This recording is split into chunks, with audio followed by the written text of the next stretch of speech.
செய் மனமே, சிந்தனை செய் மனமே, தினமே சிந்தனை செய் மனமே.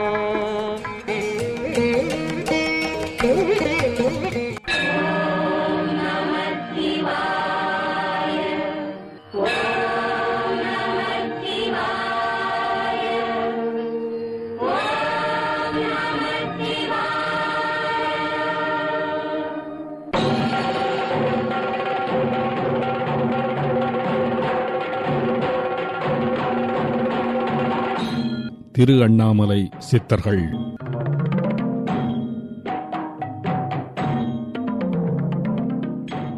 ரமணாச்சிரமத்தில் வாழ்ந்த லட்சுமி என்னும் பசு.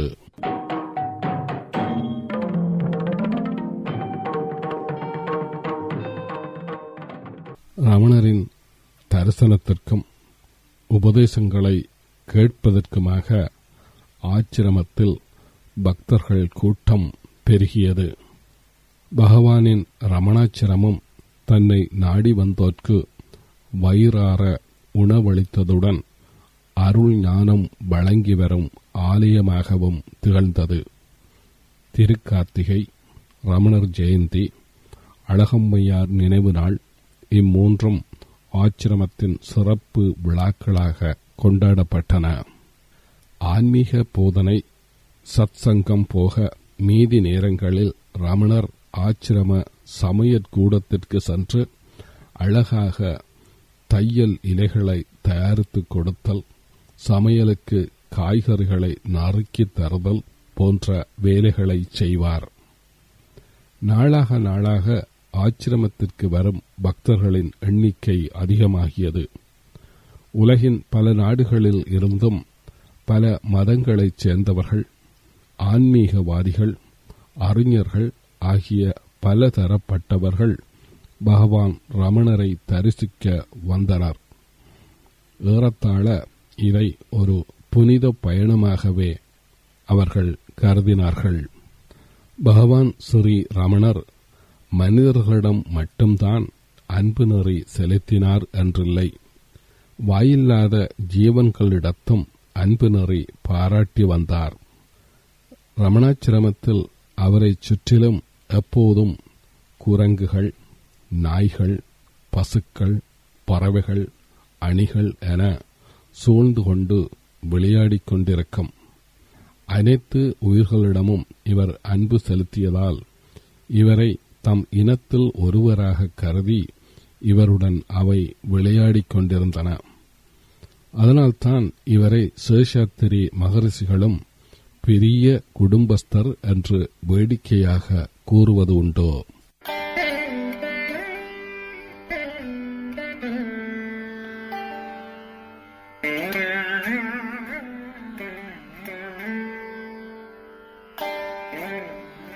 ரமணாச்சிரமத்தில் இருந்த பல ஜீவராசிகளுள் குறிப்பிடத்தக்கது லட்சுமி என்னும் பசு.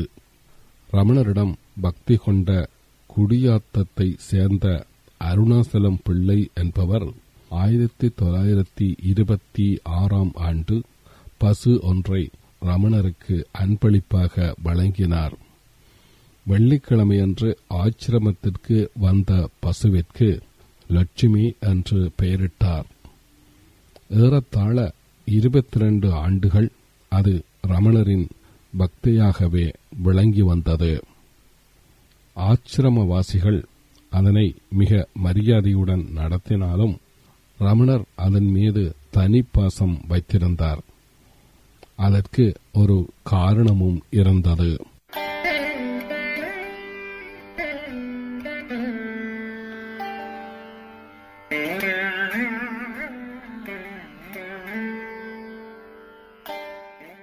ரமணர் சிறு வயதில் திருவண்ணாமலைக்கு வந்தவுடன் முதலில் உணவளித்து ஆதரித்தது லட்சுமி என்னும் கீரை பாட்டி. அவளின் சொந்த ஊர் குடியாத்தம். லட்சுமியின் சொந்த ஊரும் குடியாத்தம். அதனால் கீரை பாட்டிதான் லட்சுமியாக மறுபிறப்பெடுத்து வந்துள்ளதாக ரமணர் எல்லோரிடமும் சொல்லிக் கொள்வார். அதனால் லட்சுமிக்கு ஆச்சிரமத்தில் தனி மரியாதை கொடுக்கப்பட்டது. லட்சுமி தன் ஆச்சிரமத்தில் 9 கன்றுகளை ஈன்றது. ஒவ்வொன்றும் ரமணர் பிறந்த நாளன்று பிறந்ததுதான் அதிசயம்.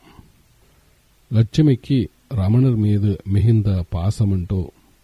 ரமணர் பேசுவதை லட்சுமி உன்னிப்பாக கவனித்து அதன்படி செயல்படும்.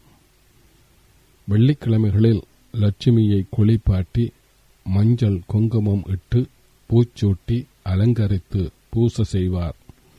அதனைக் கண்டு பக்தர்கள் பரவசம் அடைவார்கள். ரமணர் பசுக்களை எல்லாம் பராமரிக்க கோசாலை ஒன்றை நிறுவினார். அன்று கோசாலையின் திறப்பு விழா. எல்லா பசுக்களையும் அலங்கரித்து அழைத்துச் சென்றனர். முதலில் லட்சுமி உள்ளே நுழைய, அதனைத் தொடர்ந்து மற்ற பசுக்கள் உள்ளே செல்ல வேண்டும் என்று தீர்மானிக்கப்பட்டது.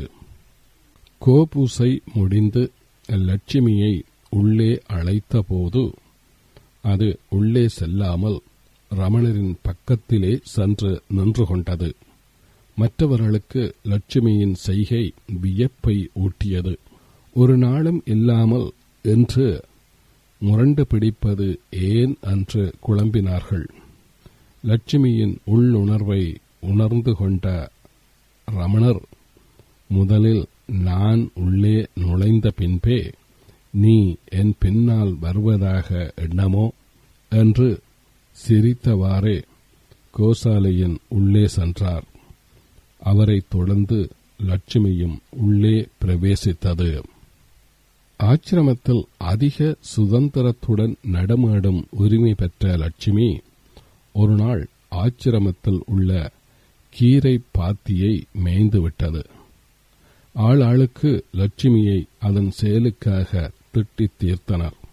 ஆனால் ரமணரோ, கீரை விதைத்தவுடன் வேலி போடாதது உங்களது தப்பு, லட்சுமியை இதில் குறை சொல்வது தவறு என்று அவர்களை அழைத்து கண்டித்தார்.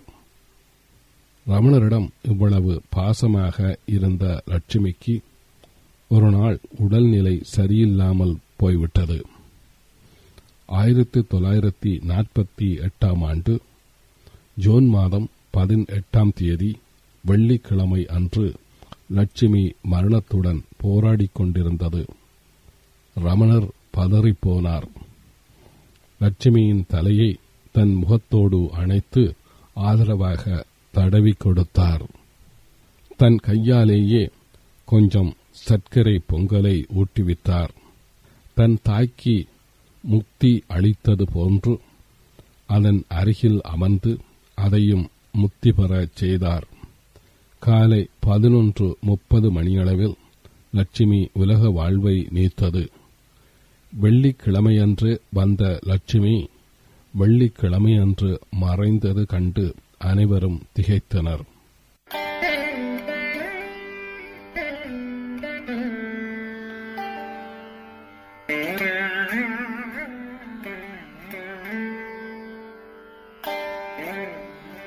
லட்சுமிக்கு மனிதர்களுக்கு செய்வது போலவே சமாதி கிரியைகள் செய்யப்பட்டன. அந்த சமாதியின் மீது லட்சுமியின் திருவுருவம் வைக்கப்பட்டது. கீழே லட்சுமி முக்தியடைந்த நாள் 1948 ஜூன் 18 அன்று கல்வெட்டில் பொறிக்கப்பட்டு அன்று தொடங்கி நித்திய ஆராதனைகள் செய்யப்பட்டன.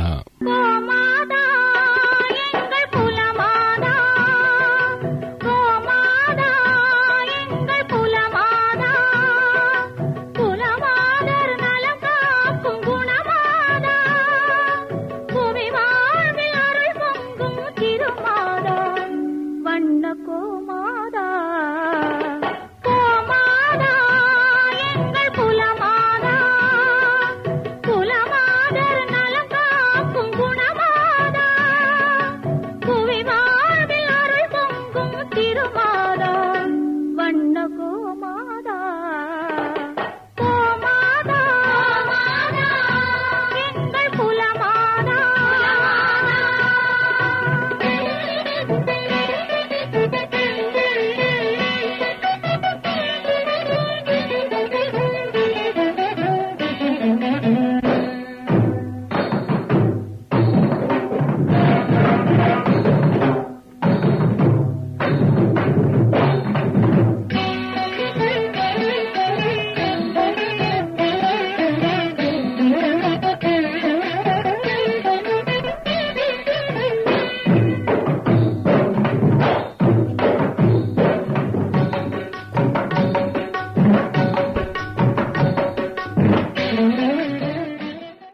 திருஅண்ணாமலை சித்தர்கள் என்னும் தொடர் நிகழ்ச்சியில் ரமணாச்சிரமத்தில் வாழ்ந்த லட்சுமி என்னும் பசு